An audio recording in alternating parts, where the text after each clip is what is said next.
Hello students, आपका स्वागत है मेरे यूट्यूब चैनल पर।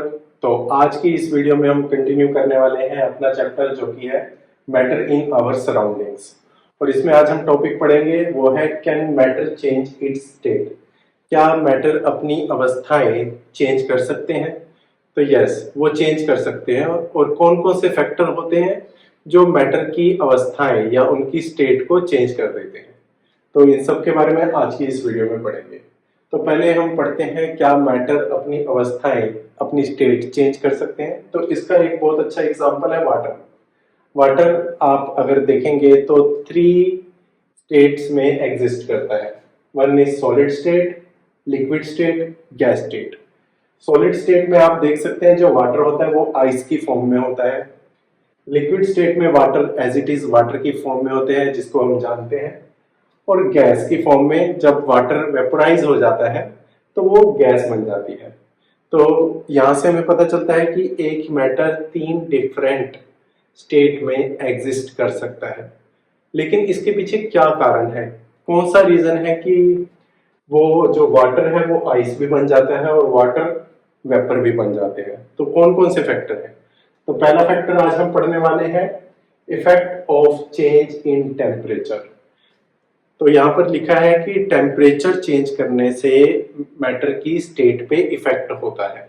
तो इसका एग्जांपल आपको दिखाता हूँ। तो आपके पास ये एक बीकर है और इस बीकर में आइस रखी हुई है और ये है थर्मामीटर और ये है बर्नर।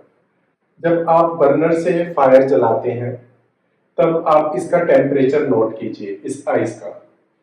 जैसे ही आप इसका टेम्परेचर इंक्रीज करते रहेंगे, जो आपकी आइस है वो मेल्ट हो जाएगी और मेल्ट होके वो लिक्विड में कन्वर्ट हो जाएगी। तो ऐसा क्या होता है आइस में जो वो सॉलिड से लिक्विड में कन्वर्ट होती है? तो अब हम देखते हैं इसके पीछे क्या रीजन है। जैसे ही आप फायर ऑन करते हैं, फायर क्या होता है, अपनी हीट एनर्जी आइस के सॉलिड पार्टिकल को देना स्टार्ट कर देता है। तो मैंने यहाँ पे एरो से दिखाया जो हीट है वो आइस के 2 सॉलिड पार्टिकल को मिल रही है।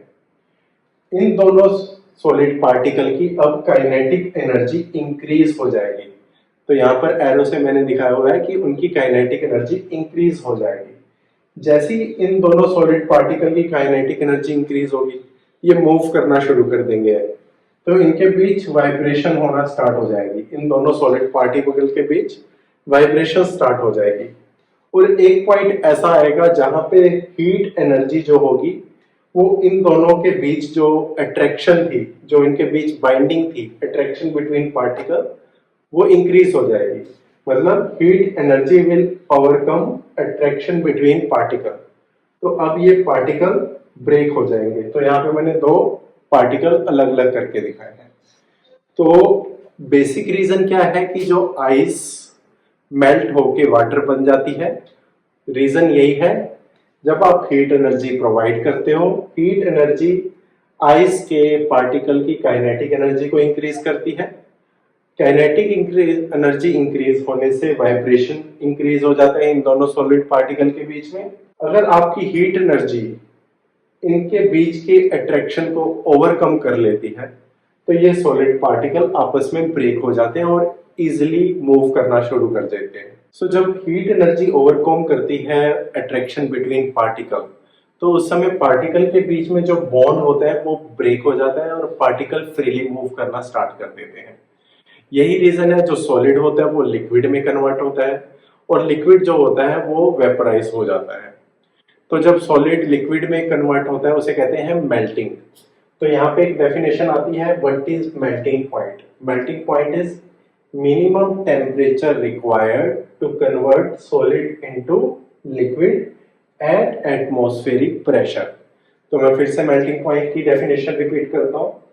Minimum temperature required to convert solid into liquid at atmospheric pressure. और इस प्रोसेस को, जिसमें सॉलिड लिक्विड में कन्वर्ट होता है, उस प्रोसेस को कहते हैं फ्यूजन। ओके, तो अगर हम बात करें आइस की, आइस का जो मेल्टिंग पॉइंट होता है वो होता है 273.15 केल्विन। केल्विन जो है वो एसआई यूनिट है, स्टैंडर्ड इंटरनेशनल यूनिट टेम्परेचर की। तो आइस जो होती है वो किस टेम्परेचर पर मेल्ट होती है? हमें पता है आइस जो होती है वो 0 डिग्री सेल्सियस पे मेल्ट होती है। तो 273 केल्विन जो होते हैं वो 0 डिग्री सेल्सियस कहलाते हैं। जो 273 केल्विन है वो 0 डिग्री सेल्सियस के बराबर होते हैं। अब यहाँ पर कई बार एग्जाम में क्वेश्चन पूछ लिया जाता है कि 5 डिग्री सेल्सियस कितने होते हैं, तो आपको सिंपली 273 में 5 ऐड कर देना है, तो ये बन जाएंगे 278 केल्विन। अगर आपसे कोई पूछता है 10 डिग्री सेल्सियस कितने केल्विन के इक्वल होते हैं, तो आपको 273 में 10 ऐड कर देने हैं, जो बन जाएगा 283 केल्विन। अब हम पढ़ेंगे लेटेंट हीट ऑफ फ्यूजन। ये क्या होती है?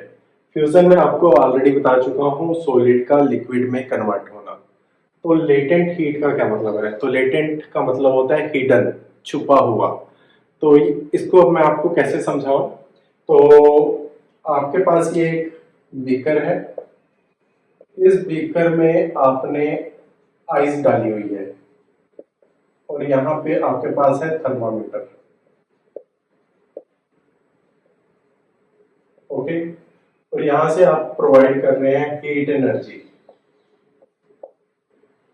तो जैसे ही आप हीट एनर्जी प्रोवाइड करेंगे, जो आपकी आइस है वो मेल्ट होना स्टार्ट कर देगी। और हमें पता है आइस का जो मेल्टिंग पॉइंट होता है वो होता है 0 डिग्री सेल्सियस, 273 केल्विन। तो आइस मेल्ट होना शुरू कर देगी।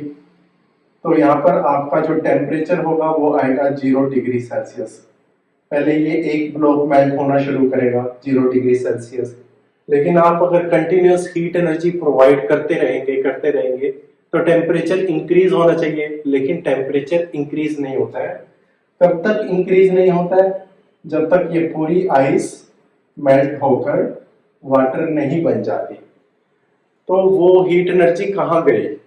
वो हीट एनर्जी इस सिस्टम में कहीं पर है और वो हमसे छुपी हुई है, और वो जो एनर्जी है वो कन्वर्ट कर रही है आइस के सभी सॉलिड पार्टिकल को लिक्विड में। ठीक है, तो ये जो छिपी हुई एनर्जी है, जो टेम्परेचर इंक्रीज नहीं होने दे रही, इसे ही कहते हैं लेटेंट हीट एनर्जी। तो लेटेंट हीट ऑफ फ्यूजन क्या हुआ? Amount of heat energy required. तो अब हमें कैलकुलेट करना है, तो किसी भी सिस्टम की लेटेंट हीट एनर्जी कितनी होगी, तो उसके लिए एक डेफिनेशन है, amount of heat energy required to convert 1 kilogram solid. तो अब आप सिस्टम में 1 किलोग्राम सॉलिड ले लेंगे और टेम्परेचर उसके मेल्टिंग पॉइंट पे ही सेट करेंगे। Amount of heat energy required to convert 1 kilogram of solid into liquid at its melting point at atmospheric pressure. तो जैसे आपको मैं आइस का एग्जांपल देता हूँ। आइस जो होती है वो कन्वर्ट होती है लिक्विड में 0 डिग्री सेल्सियस पे। तो आपको 0 डिग्री सेल्सियस पर ही टेम्परेचर को सेट करना है।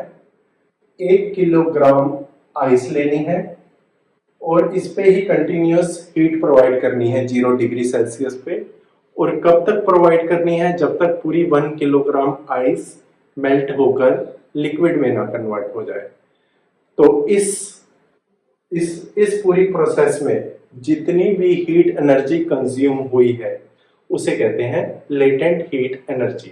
तो अगेन मैं आपको डेफिनेशन क्लियर कर देता हूँ। लेटेंट हीट एनर्जी, और ये आप आइस के लिए नहीं किसी भी सॉलिड के लिए निकाल सकते हो। आपको उसका मेल्टिंग पॉइंट पता होना चाहिए, और आपको एटमॉस्फेरिक प्रेशर भी 1 रखना है।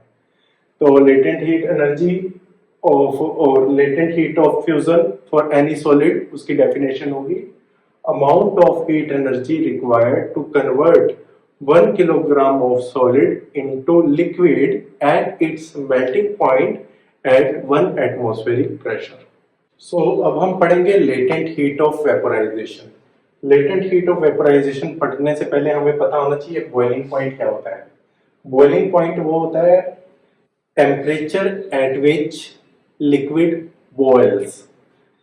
ऐसा टेम्परेचर जब लिक्विड उबलना शुरू कर देते हैं उसे कहते हैं बॉइलिंग पॉइंट। और जब आपका टेम्परेचर बॉइलिंग पॉइंट, जो लिक्विड का बॉइलिंग पॉइंट है, उससे इंक्रीज हो जाता है तो लिक्विड गैसियस फॉर्म में कन्वर्ट हो जाती है। तो इसके पीछे क्या रीजन है, इसके पीछे मैं आपको बता ही चुका हूं। जैसे लिक्विड के जो दो पार्टिकल हैं उनके बीच एक बाइंडिंग एनर्जी होती है, जैसे ही आप इनके बीच एक बाइंडिंग होती है, जैसे ही आप इसको हीट एनर्जी प्रोवाइड करेंगे, इनकी काइनेटिक एनर्जी इंक्रीज हो जाएगी और ये वाइब्रेशन करना शुरू कर देंगे। और जैसे ही इन जो दो लिक्विड के पार्टिकल हैं इनकी काइनेटिक एनर्जी बहुत ज्यादा हो जाएगी, जो ओवरकम कर लेगी इनके अट्रैक्शन के बीच को। जैसे ही हीट एनर्जी इंक्रीज करेगी काइनेटिक एनर्जी को, और जैसे काइनेटिक एनर्जी ओवरकम करेगी attraction between these two particle, ये सेपरेट हो जाएंगे और जो लिक्विड है वो गैस फॉर्म में कन्वर्ट हो जाएगा। तो यहां से आपको क्या पता चलता है कि जो सॉलिड से ज्यादा एनर्जी होती है लिक्विड के पास, और लिक्विड से ज्यादा एनर्जी होती है गैस के पास, काइनेटिक एनर्जी। ओके, तो अब आपको पता चल गया बॉइलिंग पॉइंट क्या होता है, जहां पर लिक्विड, ऐसा टेम्परेचर जहां पर लिक्विड बॉईल करना स्टार्ट कर देता है उसे बॉइलिंग पॉइंट कहते हैं। और जैसे ही आपका टेम्परेचर जो आप प्रोवाइड कर रहे हैं वो बॉइलिंग पॉइंट ऑफ लिक्विड से ज्यादा हो जाएगा, तो आपका लिक्विड गैस फॉर्म में कन्वर्ट हो जाएगा। 100 डिग्री सेल्सियस लिखा हुआ है, 100 डिग्री सेल्सियस वाटर का बॉइलिंग पॉइंट है। मतलब जैसे ही अगर आपका टेम्परेचर 100 डिग्री सेल्सियस होगा, वाटर स्टार्ट कर देगा बॉईल करना। क्या आप 100 डिग्री सेल्सियस को केल्विन में कन्वर्ट कर सकते हैं? तो आपको सिंपली 273 केल्विन में 100 केल्विन ऐड कर देने हैं, तो ये 373 केल्विन हो जाएगा। So 373 Kelvin is the boiling point of water, or you can say 100 degree Celsius is the boiling point of water. तो क्या अब आप latent heat of vaporization की definition लिख सकते हैं? ये बिल्कुल latent heat of fusion की तरह ही है। इसमें क्या करेंगे आप, 1 किलोग्राम ऑफ लिक्विड लेंगे, 1 kilogram of liquid. So latent heat of vaporization, यहाँ से अब डेफिनेशन स्टार्ट होती है। Amount of heat energy required to convert 1 kilogram of liquid into gas।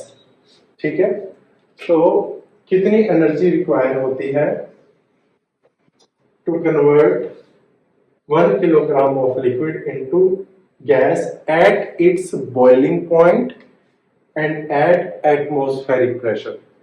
Fusion के केस में सब कुछ सेम है, बॉइलिंग पॉइंट की जगह है मेल्टिंग पॉइंट। ओके, तो यहां से अब आप दोनों डेफिनेशन लिख सकते हैं। तो अगर आपको क्वेश्चन पूछा जाता है latent heat of vaporisation of water के बारे में लिखो, तो आपको लिखना है amount of energy required to convert 1 kilogram of water into gas form at 100 degree Celsius at atmospheric pressure. तो ये आपको दो चीजें ध्यान में रखनी है, ice to liquid melting point पे लिखना है, और आपको मेल्टिंग पॉइंट देना है 0 degree Celsius. Water to gaseous form आपको देना है 100 डिग्री सेल्सियस बॉइलिंग पॉइंट, और डेफिनेशन बाकी सेम रहेगी। सो अभी तक हमने पढ़ा सॉलिड जो होते हैं वो कन्वर्ट होते हैं लिक्विड में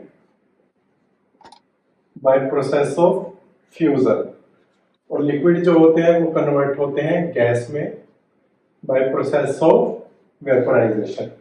बट कुछ मैटर ऐसे होते हैं जो डायरेक्टली सॉलिड से गैस में कन्वर्ट होते हैं। जैसे एग्जांपल है इसका कैम्फर। कैम्फर को हिंदी में कहते हैं कपूर। जनरली घरों में पूजा के समय कैम्फर को जलाया जाता है, तो कैम्फर इसका एग्जांपल है जो कन्वर्ट होता है directly solid into gas by absorbing heat energy, और इस प्रोसेस को कहते हैं सब्लिमेशन। ओके, तो यहां तक हमने पढ़ा effect of temperature on the state of matter. तो अगला जो फैक्टर हम पढ़ेंगे वो है effect of pressure. Effect of pressure on the state of matter. तो इसके ऊपर शुरू करने से पहले मैं आपको एटमॉस्फेरिक प्रेशर के बारे में बताता हूँ। मैंने इसका काफी जगह नाम भी लिया था, एटमॉस्फेरिक प्रेशर। एटमॉस्फेरिक प्रेशर क्या होता है? एटमॉस्फेरिक प्रेशर क्या होता है? जो हमारे एटमॉस्फेयर में एयर है, जो हमारी एटमॉस्फेयर की एयर है, वो जितना प्रेशर क्रिएट करती है उसे कहते हैं एटमॉस्फेरिक प्रेशर। और ये कहाँ पर प्रेशर क्रिएट करती है? ये हम मेजर करते हैं सी लेवल के ऊपर। जैसे ये सी लेवल है, तो हमारे एटमॉस्फेयर में जो भी एयर है वो सी लेवल पर कितना प्रेशर क्रिएट कर रही है उसे हम 1 एटमॉस्फेरिक प्रेशर काउंट कर लेते हैं। तो 1 atmospheric pressure is the pressure created by air in our atmosphere at sea level। तो जो प्रेशर होता है, प्रेशर की जो एसआई यूनिट होती है, प्रेशर की जो एसआई यूनिट होती है वो होती है पास्कल, और इसको हम सिंपली पीए लिखते हैं। तो 1 एटमॉस्फेयर प्रेशर कितना होता है? 1.01 10⁻⁵ पास्कल। तो यहाँ पर आपको पता चल चुका है एटमॉस्फेरिक प्रेशर क्या होता है। अब हम पढ़ेंगे कि जो हमारा प्रेशर है वो कैसे इफेक्ट प्रोड्यूस करता है on the state of matter. तो इसका हम एग्जांपल लेते हैं कार्बन डाइऑक्साइड का। तो कार्बन डाइऑक्साइड आपको पता है गैस होती है, राइट? तो उससे पहले मैं आपको एक फिगर बना के एग्जांपल दिखाता हूँ। जैसे ये आपकी एक सीरीज है और ये आपकी सीरीज का आउटलेट है और ये आपका पिस्टन लगा हुआ है, राइट? ये पिस्टन, इसमें गैस के पार्टिकल है। जैसे ही आप प्रेशर इंक्रीज करेंगे, पिस्टन को नीचे की तरफ मूव करवाएंगे, तो आपके गैस पार्टिकल पास पास आना स्टार्ट कर देंगे। तो गैस पार्टिकल पास पास आना शुरू कर देंगे और जैसे ही आप ये प्रेशर और इंक्रीज करेंगे पिस्टन का, तो ये बिल्कुल पास पास आके कंडेंस हो जाएंगे, राइट? तो जैसे अगर इसके अंदर लिक्विड के गैस पार्टिकल है, अगर आप उसको प्रेशर इंक्रीज करेंगे, वो लिक्विड का गैस पार्टिकल कन्वर्ट हो जाएगा वाटर में। तो इसका एक आपको एग्जांपल देता हूँ। कभी आपने सॉलिड कार्बन डाइऑक्साइड सुना है?